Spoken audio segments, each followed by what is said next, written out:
नमस्कार दोस्तों and hello everyone. सो आपका एसएससी एमटीएस 2020 का एग्ज़ाम आज पूरा हो चुका है। सभी एग्ज़ाम्स आपके सभी शिफ्ट के एग्ज़ाम शुरू होके ख़त्म हो चुके हैं। 5 अक्टूबर से शुरू हुए थे ये एंड आज 2 नवंबर को लास्ट एग्ज़ाम था आपका। अब आप सबके मन में एक सबसे बड़ा क्वेश्चन चल रहा हुआ है। एक्चुअली क्वेश्चन तो काफ़ी सारे होंगे लेकिन मेन क्वेश्चन एक होगा कि आंसर कीज़ कब आएंगी एंड रिज़ल्ट कब आएंगे। एक पड़ाव तो आप पार कर चुके हो, मेन आप मेहनत करके एग्ज़ाम दे चुके हो एंड जो होना था उस एग्ज़ाम में वो आप लिख चुके हो। जो आंसर्स आपने ठीक लगाए हैं, जो आंसर्स आपने गलत लगाए हैं या जो क्वेश्चंस आपने छोड़े भी हैं वो हो चुका है। अभी आप उसमें कुछ नहीं कर सकते। अब सबके मन में यही सवाल दौड़ रहे हैं कि रिज़ल्ट कब आएगा और उससे पहले आंसर कीज़ कब आएंगी। एंड आई एम श्योर इसके रिगार्डिंग आपने काफ़ी वीडियोज़ देख भी ली होंगी। फर्स्ट ऑफ ऑल मैं थोड़ा सा इंट्रोडक्शन दे दूं जो भी नए हैं हमारे चैनल पे उनके लिए, या इस वीडियो को पहली बार देख रहे हैं या मुझे पहली बार देख रहे हैं और सुन रहे हैं। तो my name is Jatin Kumar and मैं एसएससी एमटीएस 2019 से इनकम टैक्स मुंबई में सिलेक्टेड हूँ एंड करंटली मैं यहाँ जॉब कर रहा हूँ। इनफैक्ट मैं अभी अपनी जॉब से आके ही आपके लिए वीडियो बना रहा हूँ बिकॉज दिन में टाइम नहीं मिलता। तो अभी आपके आज एग्ज़ाम कंक्लूड हुए हैं तो फटाफट बताते हैं इनके बारे में। आपका रिज़ल्ट कब तक आएगा, आगे क्या प्रोसेस होने वाला है एंड आंसर कीज़ कब तक आएंगी एंड कट ऑफ क्या होगी क्या नहीं होगी उसके बारे में अभी कुछ क्लियर नहीं है। वो तो एक बार आंसर कीज़ आने दीजिए तब कुछ आइडिया होगा, बट फिर भी कुछ ना कुछ कोशिश करेंगे हम एंड कट ऑफ बताने की नहीं बट उसके लिए कुछ करने की। इनफैक्ट हम कुछ कर तो नहीं सकते हैं बट वी विल ट्राई। तो अभी आपका 2 तारीख हुई आज एंड आई थिंक 10 से 12 दिन में आपके आंसर कीज़ आ जाती हैं, कभी कभी 15-20 दिन भी लग जाते हैं। आप हिस्ट्री देख सकते हैं एसएससी के एग्ज़ाम्स की, चाहे वो एमटीएस है, चाहे वो सीएचएसएल है, सीजीएल है, सीपीओ है, जूनियर इंजीनियर का आपका एग्ज़ाम होता है, जीएसटी का आपका एग्ज़ाम होता है, स्टेनोग्राफर का एग्ज़ाम होता है, कोई भी एग्ज़ाम हो सभी में यही रहता है आपका। तो अभी आपका 15 नवंबर तक आई थिंक आंसर कीज़ आ जाएंगी, मैक्सिमम आपकी 20 नवंबर तक आ जाएंगी। ये एवरेज टाइम है। कोई एसएससी अपना स्पेसिफिकली अलग से टाइम कर दे, कुछ रीज़न दे दे तो बात अलग है, नहीं तो इतने दिन में आ जाएंगी। क्योंकि अभी आपका जो दिल्ली पुलिस का कांस्टेबल का फाइनल रिजल्ट आने वाला था वो 31 अक्टूबर को आने वाला था, बट उसमें अभी नोटिस आया था, उसमें ये बताया गया है जो इसके बारे में मैम ने आपको वीडियो बना के बताया था कि आपका जो रिजल्ट है अब 15 दिसंबर को आएगा and due to unavoidable reasons इसको पोस्टपोन किया गया है। अगर कोई अनअवॉइडेबल रीज़न नहीं होता है तो ये पोस्टपोन नहीं होंगी, 15 से 20 तारीख तक आपकी आ जाएंगे, ठीक है। उसके बाद रिज़ल्ट में काफ़ी टाइम लेने वाले हैं। रिज़ल्ट में एटलीस्ट ये आंसर कीज़ के बाद 3 महीना लेंगे, दिसंबर, जनवरी, फरवरी के लास्ट तक ये रिज़ल्ट देंगे, मे बी मार्च के फर्स्ट में दें। आई वोंट लाइक कि कोई आपको कह दे कि हम गारंटी लेते हैं, या कुछ थे पिछली बार भी हमारे, ऐसा नहीं होने वाला। आपका 3 महीना लग जाएंगे। उसके बाद अगर एसएससी कुछ जादू कर दे तो जनवरी के एंड भी दे दे, बट नहीं होगा ऐसा। आई एम श्योर मार्च के स्टार्टिंग तक जाएगा या फरवरी मिड टू एंड जाएगा। ये तो बात हो गई आपकी टाइप 1 या पेपर 1 के रिजल्ट की। अभी उसके बाद आएगा आपका डिस्क्रिप्टिव एग्ज़ाम। डिस्क्रिप्टिव एग्ज़ाम कैसा होता है आपका कोई भी एक ऐसे या लेटर लिखना होता है। 5 ऐसे के टॉपिक होते हैं, 5 लेटर के टॉपिक होते हैं एंड जितने आपके कॉन्स्टिट्यूशन लैंग्वेजेस होते हैं सभी लैंग्वेजेस के आपके पास ऑप्शन होते हैं, ठीक है।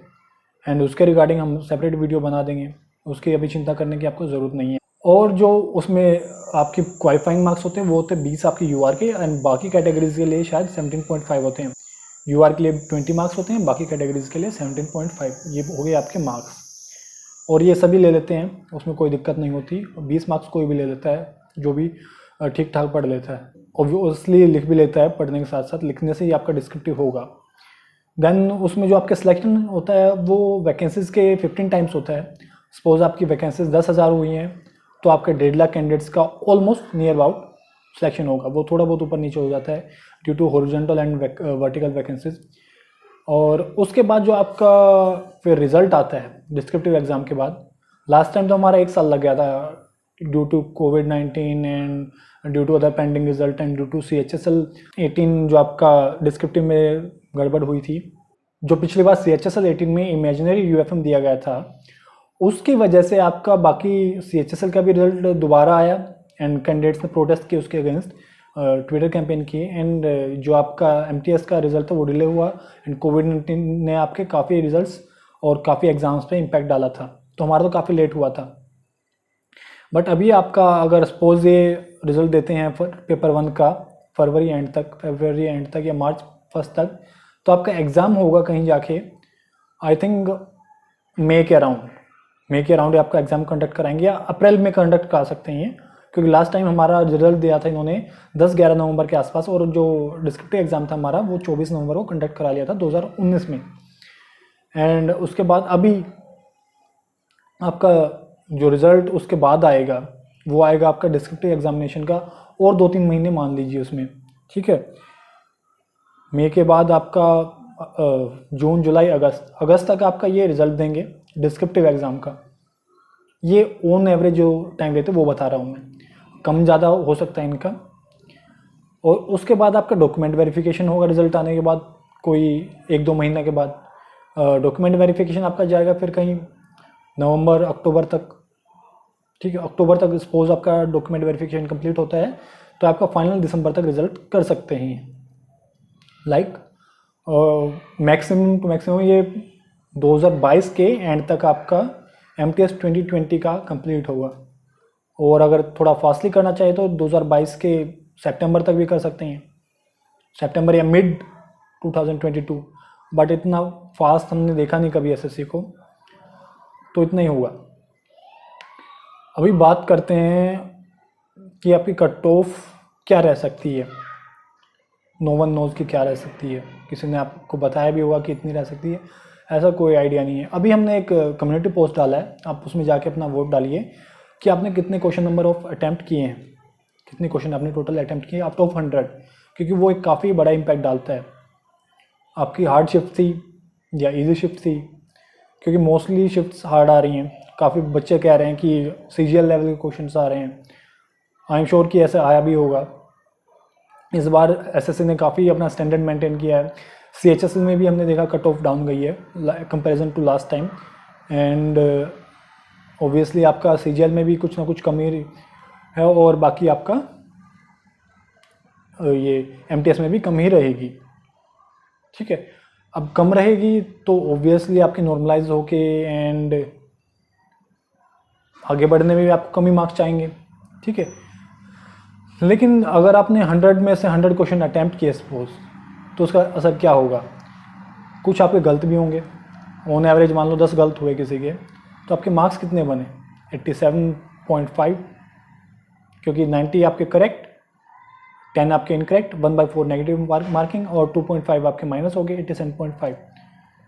और बट ज़रूरी नहीं आपके 10 से गलत, तो वो आपके 15 गलत हो सकते हैं, वो आपके 20 भी गलत हो सकते हैं, depending on your knowledge and on your best try कि आपने कितना उनमें से ठीक किया, कितना उसमें से गलत किया। और किसी लकी पर्सन की and obviously hard working person के, जिसने अच्छे से पढ़ा हो और लक भी साथ दिया हो, उसके 100 भी ठीक हो सकते हैं।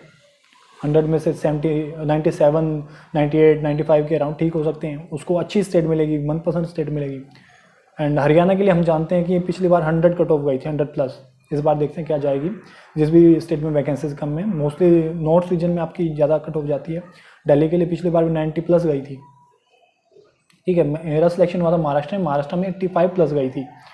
एंड इस बार आई होप इतनी ना जाए, बट जो कंपटीशन हो रहा है उसको देख के लगता है कि इतनी जा सकती है। 85+ अगर जाती भी है तो कोई सरप्राइज़ नहीं होगा, क्योंकि हमें पता लास्ट टाइम गई थी and we can't deny the fact. But हम बात करें टायर 1 की कट ऑफ क्या रहेगी, वो तो आपकी कम रहेगी, वो आपकी 70 तक रहेगी, मैक्सिमम 70 रहेगी मैक्सिमम। वो आपकी 65 भी हो सकती है, क्योंकि लास्ट टाइम भी 66-67 थी फॉर UR कैटेगरी। एंड बाकी ऑब्वियसली अदर कैटेगरीज के लिए तो आपकी एक्स सर्विसमैन हुए या आपकी PWD कैटेगरीज रही, वो आपकी 40-45 के अराउंड रह सकती है, एंड मे बी इससे भी कम 35 to 40 कुछ कैटेगरीज के लिए, PWD कैटेगरीज के लिए। एंड OBC के लिए आपकी 60 to 65 रह सकती है, एंड वो 70 तक भी जा सकती है। ऐसा कोई फिक्स नहीं है अभी, एक बार डाटा आने दीजिए, आंसर कीज आने दीजिए, उससे थोड़ा एनालाइज करके हम एक गूगल सर्वे करेंगे, उसमें पता चल जाएगा कि आपकी एग्जैक्टली रहती कितनी है कट ऑफ, एंड आइडिया लग जाएगा। कोई फिक्स तो नहीं बता सकते हम कि हाँ इतना ही हो सकता है, क्योंकि डाटा SSC के पास होता है। एंड ऐसा कहना ठीक भी नहीं है कि हम श्योरली कह सकते हैं कि हाँ यही रही कट ऑफ। ठीक है। तो अभी कट ऑफ पे ज़्यादा ध्यान मत दीजिए।